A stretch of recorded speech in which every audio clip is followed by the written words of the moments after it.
Hi all, എബിഡി സാറാണേ. നമ്മുടെ ക്ലാസ്സസൊക്കെ അടിപൊളിയായിട്ട് നടന്നുകൊണ്ടിരിക്കുകയാണ്. സ്കൂളുകളിലൊക്കെ നോക്കുകയാണെങ്കിൽ നമുക്ക് 2-3 ചാപ്റ്റേഴ്സൊക്കെ ഫിനിഷ് ആയിട്ടുണ്ടാവും. ഓൾമോസ്റ്റ് എല്ലാ സബ്ജക്റ്റിൻ്റെ കാര്യത്തിലും ഇത് തന്നെയായിരിക്കും അവസ്ഥ.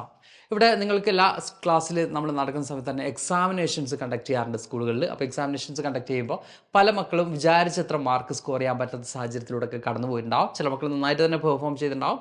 ചില ആളുകൾക്ക് എക്സ്പെക്ട് ചെയ്ത രീതിയിലേക്ക് എന്ത് ചെയ്യാൻ പറ്റുന്നുണ്ടാവില്ല, എത്തിപ്പെടാൻ പറ്റിയിട്ടുണ്ടാവില്ല. അപ്പോൾ നിങ്ങൾക്കറിയാം Xylem കൃത്യമായിട്ടും ഈ മക്കൾക്ക് എങ്ങനെയാണ് ഓരോ ചാപ്റ്റേഴ്സും ഡീൽ ചെയ്യേണ്ടത്, അല്ലെങ്കിൽ ഓരോ എക്സാമിനേഷൻസും എങ്ങനെയാണ് ഫേസ് ചെയ്യേണ്ടത് എന്ന് കൃത്യമായിട്ടും പറഞ്ഞു കൊടുക്കുന്ന, ഓരോ ചാപ്റ്റേഴ്സും ഡീറ്റെയിൽഡ് ആയിട്ട് ഡിസ്കസ് ചെയ്യുന്ന ബാച്ചസ് 8, 9, 10 ക്ലാസ്സുകളിലെ മക്കൾക്ക് വേണ്ടി Xylem എന്ത് ചെയ്യുന്നുണ്ട്, ഒരുക്കിയിട്ടുണ്ട്. ഓക്കെ, നമ്മുടെ 8ാം ക്ലാസ്സിൻ്റെ കേസ് എടുക്കുന്ന സമയത്ത് യോധ ബാച്ചാണ്. 8ാം ക്ലാസ്സിൻ്റെ കാര്യം പറയുകയാണെങ്കിൽ ന്യൂ NCERT ആണ്. ഒബ്വിയസ്ലി കുറേ അധികം മക്കൾ കൺഫ്യൂസ്ഡ് ആണ്. കാരണം ഈ പറയുന്ന NCERT എന്ന് പറയുമ്പോൾ, NCERT വന്ന മാറ്റങ്ങൾ എന്ന് പറയുമ്പോൾ പുതിയ ക്വസ്റ്റ്യൻസ് ആണ് നിങ്ങൾ എന്ത് ചെയ്യേണ്ടത്, പരിചയപ്പെടേണ്ടതായിട്ട് വരുന്നത്. അപ്പോൾ നമ്മൾ ഇതുവരെ പഠിച്ച സമയത്ത് നമുക്ക് എന്തുണ്ടായിരുന്നു, PYQs ഉണ്ടായിരുന്നു, പ്രീവിയസ് ഇയർ ക്വസ്റ്റ്യൻസ് പേപ്പേഴ്സും കാര്യങ്ങളൊക്കെ ഉണ്ടായിരുന്നു. പക്ഷേ ഈ ഒരു വർഷം വന്ന സമയത്ത് നിങ്ങൾക്ക് എന്തില്ല, ഏത് ഏരിയാസിനാണ് കൂടുതൽ ഫോക്കസ് ചെയ്യേണ്ടത്, അല്ലെങ്കിൽ ഏറ്റവും ഇമ്പോർട്ടൻസ് ആയിട്ടുള്ള പോർഷൻസ് ഏതാണ്, ഇങ്ങനെയുള്ള കുറേയധികം കൺഫ്യൂഷൻസോ കാര്യങ്ങളൊക്കെ മക്കൾക്ക് ഉണ്ടാവും. അതേപോലെ തന്നെ 9th കേസ് എടുക്കുകയാണെങ്കിൽ നമ്മൾ നിഞ്ച ബാച്ചാണ് Xylem 9th CBSE മക്കൾക്ക് വേണ്ടിയിട്ട് എന്ത് ചെയ്തിട്ടുള്ളത്, ഒരുക്കിയിട്ടുള്ളത്. 9th കേസ് എടുക്കുമ്പോൾ നമ്മുടെ 10th പോകാനുള്ള ഒരു ബേസ് എന്ന് പറയുന്നത് 9th ആണ്. 10th പഠിക്കുന്ന പല ചാപ്റ്റേഴ്സിൻ്റെയും ഒരു ബേസ്മെൻറ്റ് എന്ന് പറഞ്ഞാൽ എവിടെ നിന്നാണ് നമുക്ക് കിട്ടുന്നത്, 9th ആണ് കിട്ടുന്നത്. അതിനെക്കുറിച്ചുള്ള ബേസിക് നോളജ് കിട്ടുന്നത് 9th നിന്നാണ്. അപ്പോൾ സ്വാഭാവികമായിട്ടും 10th നമുക്ക് കൂടുതൽ പെർഫോം ചെയ്യണമെങ്കിൽ 9th നമ്മൾ കൃത്യമായിട്ടും എന്ത് ചെയ്തിരിക്കണം, ആ ബേസ് നമ്മൾ കൃത്യമായിട്ടും പഠിച്ചിരിക്കണം. എന്നാൽ മാത്രമേ നമുക്ക് എന്ത് ചെയ്യാൻ പറ്റുള്ളൂ, 10th എത്തുമ്പോൾ കാര്യങ്ങൾ കുറച്ചും കൂടി ഈസി ആക്കുള്ളൂ, അല്ലെങ്കിൽ കാര്യങ്ങൾ കുറച്ചും കൂടി കവർ ചെയ്ത് മുമ്പോട്ട് പോകാൻ പറ്റുള്ളൂ. അപ്പോൾ 9th മക്കൾക്ക് വേണ്ടി നിഞ്ച ബാച്ച് ഉണ്ട്.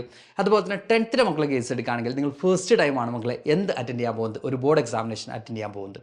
അതുകൊണ്ട് തന്നെ അതിന് കൃത്യമായിട്ടും എന്ത് വേണം, എക്സ്പീരിയൻസ് വേണം. അല്ലെങ്കിൽ നമ്മൾ ക്വസ്റ്റ്യൻസും കാര്യങ്ങളൊക്കെ എക്സ്പീരിയൻസ് ചെയ്യുമ്പോൾ മാത്രമേ നമുക്ക് എന്ത് ചെയ്യാൻ പറ്റുള്ളൂ, എക്സാമിനേഷൻസ് വളരെ ഈസി ആയിട്ട് അറ്റൻഡ് ചെയ്യാൻ പറ്റുള്ളൂ. അപ്പോൾ നമ്മുടെ 10th മക്കൾക്ക് വേണ്ടി Xylem ഒരുക്കിയിട്ടുള്ളത് അസ്ത്ര ബാച്ചാണ്. അപ്പോൾ ഈ 3 ബാച്ചിലേക്കും, നമ്മുടെ യോധ, നിഞ്ച ആൻഡ് അസ്ത്ര, ഈ 3 ബാച്ചിലേക്കും അഡ്മിഷൻ എടുക്കാത്ത പല മക്കളും ഉണ്ടാവും. പല മക്കളും നമ്മുടെ ബാച്ചിൻ്റെ കൂടെ തന്നെയുണ്ട്. എന്നാലും ചില മക്കൾ ഇപ്പോഴും എന്ത് ചെയ്യുന്നുണ്ട്, പുറത്ത് നിൽക്കുന്നുണ്ട്. അപ്പോൾ നിങ്ങൾക്ക് വേണ്ടിയിട്ടുള്ള ഒരു കിടിലൻ ഓപ്പർച്യൂണിറ്റിയെ കുറിച്ചാണ്, അല്ലെങ്കിൽ കിടിലൻ ഒരു ഓഫറിനെ കുറിച്ചാണ് ഞാൻ ഫസ്റ്റ് പറയാൻ പോകുന്നത്. അതെ, നമ്മുടെ ഇൻഡിപെൻഡൻസ് ഡേ പ്രമാണിച്ച് Xylem നിങ്ങൾക്ക് വേണ്ടിയിട്ട് പ്രൊവൈഡ് ചെയ്യുന്ന ഓഫറാണ് ഫ്രീഡം ടു എക്സൽ, FTE എന്നുള്ള ഒരു കോഡ് വെച്ചുകൊണ്ടാണ് നിങ്ങൾ എന്ത് ചെയ്യേണ്ടത്, ഈ ഒരു ഓഫർ അവൈൽ ചെയ്യേണ്ടത്. അത് കാര്യങ്ങളൊക്കെ ഞാൻ ലാസ്റ്റ് ഡിസ്കസ് ചെയ്യാം. അതിനുമുമ്പ് നമ്മുടെ ബാച്ചിൻ്റെ ഫീച്ചേഴ്സ് എന്തൊക്കെയാണ് എന്നതായിരിക്കും മക്കൾക്ക് അറിയാനായിട്ടുള്ള താല്പര്യം എന്ന് പറയുന്നത്. അത് മക്കൾ ഡെയിലി ലൈവ് ക്ലാസ്സസ് ഉണ്ടാവും. അതുപോലെ തന്നെ ഒരു ചാപ്റ്റർ തന്നെ നമ്മൾ 4, 5, 6 പാർട്ടുകളായിട്ടായിരിക്കും. ചാപ്റ്ററിൻ്റെ ലെങ്ത് അനുസരിച്ച് പാർട്ടുകളും എന്ത് ചെയ്യും, കൂടും. അപ്പോൾ ഇങ്ങനെ ഡീറ്റെയിൽഡ് ആയിട്ട് തന്നെയായിരിക്കും നമ്മൾ എന്ത് ചെയ്യുക, ബാച്ചിൽ നമ്മൾ ക്ലാസ്സസ് പ്രൊവൈഡ് ചെയ്യുന്നത്.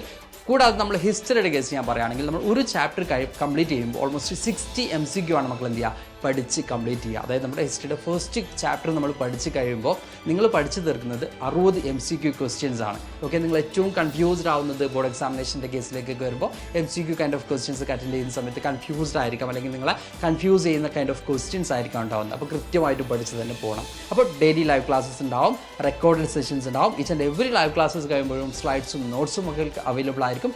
കൂടാതെ ഞാൻ ഈ പറഞ്ഞ DPPs കൂടി നിങ്ങൾക്ക് എന്ത് ചെയ്യും, പ്രൊവൈഡ് ചെയ്യും. ഇതിനേക്കാളൊക്കെ അപ്പുറം വലിയൊരു ഫീച്ചറായിട്ട് നമുക്ക് പറയാനുള്ളത് എക്സാമിനേഷൻ്റെ കാര്യം തന്നെയാണ്. നമ്മൾ എക്സാമിനേഷൻ എഴുതുന്ന സമയത്ത് നമുക്ക് എന്ത് ചെയ്യണം, മുമ്പേ പരിചയപ്പെട്ടിട്ടില്ല അല്ലെങ്കിൽ മുമ്പേ എക്സ്പീരിയൻസ് ചെയ്തുള്ള ക്വസ്റ്റ്യൻസ് ഒക്കെ ആണെങ്കിൽ നമുക്ക് എന്ത് ചെയ്യും, വളരെ ഈസി ആയിട്ട് അറ്റൻഡ് ചെയ്യാൻ പറ്റും അല്ലേ.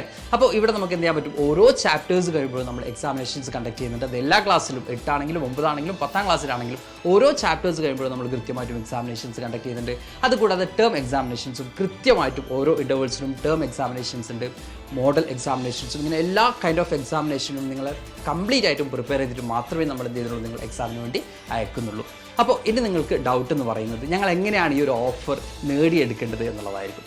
അത് മക്കളെ പ്ലേ സ്റ്റോർ അല്ലെങ്കിൽ ആപ്പ് സ്റ്റോറിൽ എന്ത് ചെയ്യുക, നമ്മുടെ Xylem ആപ്പ് ഡൗൺലോഡ് ചെയ്ത് നിങ്ങളുടെ ഡീറ്റെയിൽസും കാര്യങ്ങളൊക്കെ എൻറോൾ ചെയ്തതിനു ശേഷം അവിടെ ഒരു കൂപ്പൺ കോഡ് റെഡീം ചെയ്യാനുള്ള ഒരു ഓപ്ഷൻ ഉണ്ടാവും. അവിടെ ഞാൻ നേരത്തെ പറഞ്ഞതുപോലെ തന്നെ ഫ്രീഡം ടു എക്സൽ അല്ലെങ്കിൽ FTE 10 എന്നുള്ള ഒരു കൂപ്പൺ കോഡ് അടിച്ച് കൊടുത്താൽ നിങ്ങൾക്ക് എന്ത് ചെയ്യാൻ പറ്റും, ഈ 10% ഓഫർ നിങ്ങൾക്ക് എന്ത് ചെയ്യാൻ പറ്റും, അവൈൽ ചെയ്യാൻ പറ്റും. അപ്പോൾ എല്ലാ മക്കളും ഈ ഒരു ഓപ്പർച്യൂണിറ്റി എന്ത് ചെയ്യുക, യൂട്ടിലൈസ് ചെയ്യുക. എല്ലാ മക്കളും Xylemത്തിൻ്റെ ബാച്ചിലേക്ക് വേണം, നമുക്ക് അടിപൊളിയായിട്ട് പഠിച്ച് മുമ്പോട്ട് പോകാം.